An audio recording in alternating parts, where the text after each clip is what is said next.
Fox 66 News with Brian Wilk, meteorologist Greg Flint, and Mike Finner with sports. You're watching Fox 66 News first at 10. Back in the stands, the Erie Insurance Arena gearing up for the start of the NCAA Women's Hockey Championship beginning this week. Good evening, I'm Brian Wilk. After a year of holding no major sporting event because of the pandemic, things are slowly starting to return to normal. We begin with good news at 10 o'clock. Chelsea Swift joins us in the control room with more about the NCAA Women's Ice Hockey Tournament. Chelsea? Hi, Brian. Despite the capacity being limited to 700 fans, some people are saying this will bring visitors not only to the game, but to support local businesses.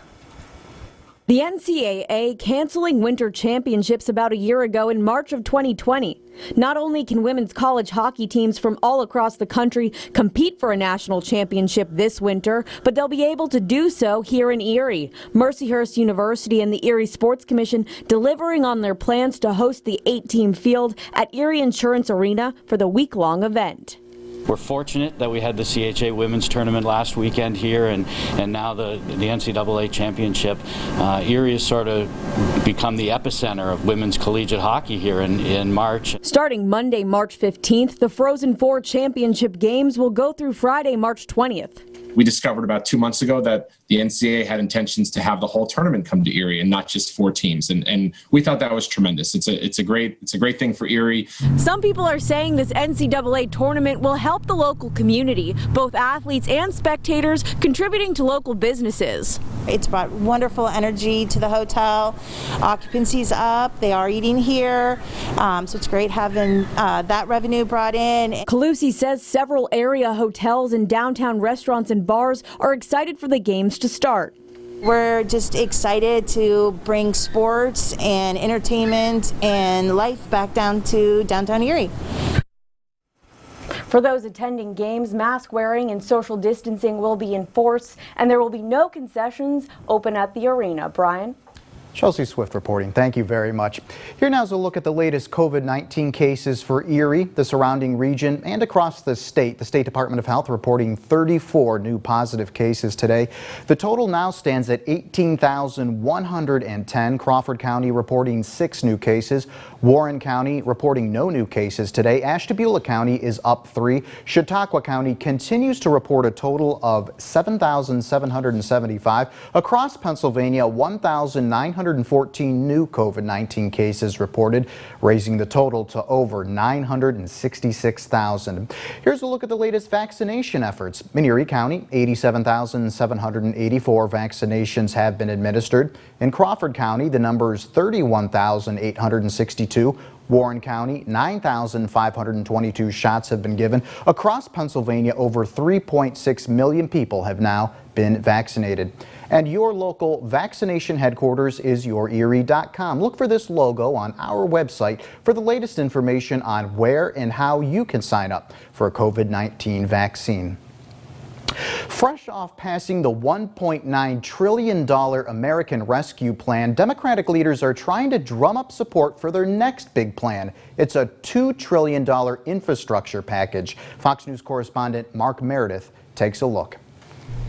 In the days ahead, President Biden is expected to urge Congress to spend billions, if not more money, investing in infrastructure. The question now becomes, will Congress get on board? Infrastructure is normally an issue both parties are willing to work on or at least talk about. Republicans are likely to question the cost, though, especially after Congress spent nearly $2 trillion on the latest stimulus bill. Democrats, though, will likely push forward with their plan as they control both the House and Senate. Still, House Speaker Nancy Pelosi says a bipartisan bill is possible.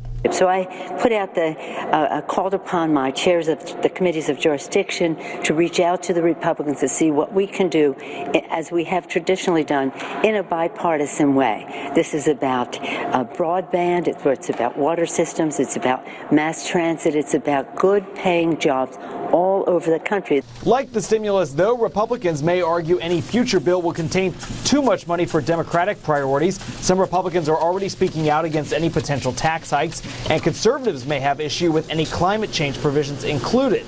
Still, some GOP lawmakers say they are eager to hear what the White House lays out.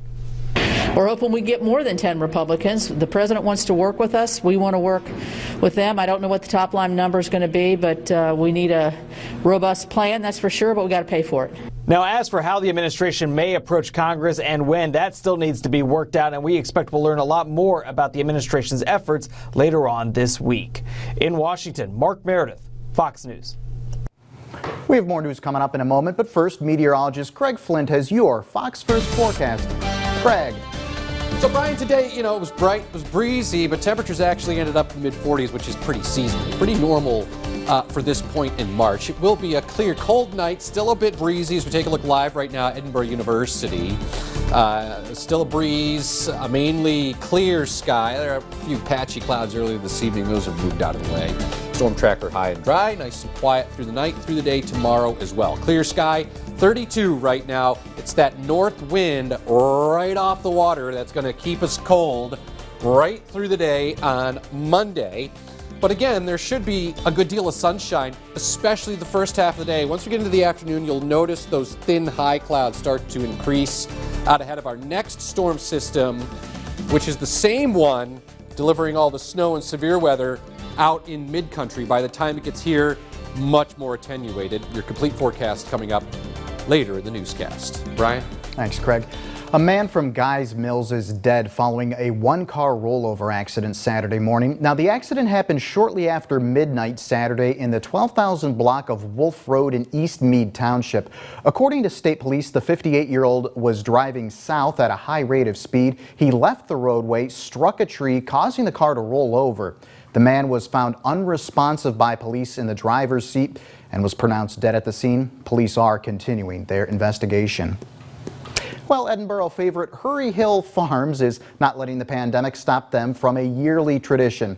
Today, they held their 18th annual Maple Taste and Tour, but this year it looked a little different. Julia Hazel has the story. It's the grand opening for maple season at the Hurry Hill Maple Farm, and one customer says she attends every year. I'm a regular here at Maple Hill. I like to support local business. The farm not only makes maple syrup, but uses it to make condiments and beauty products.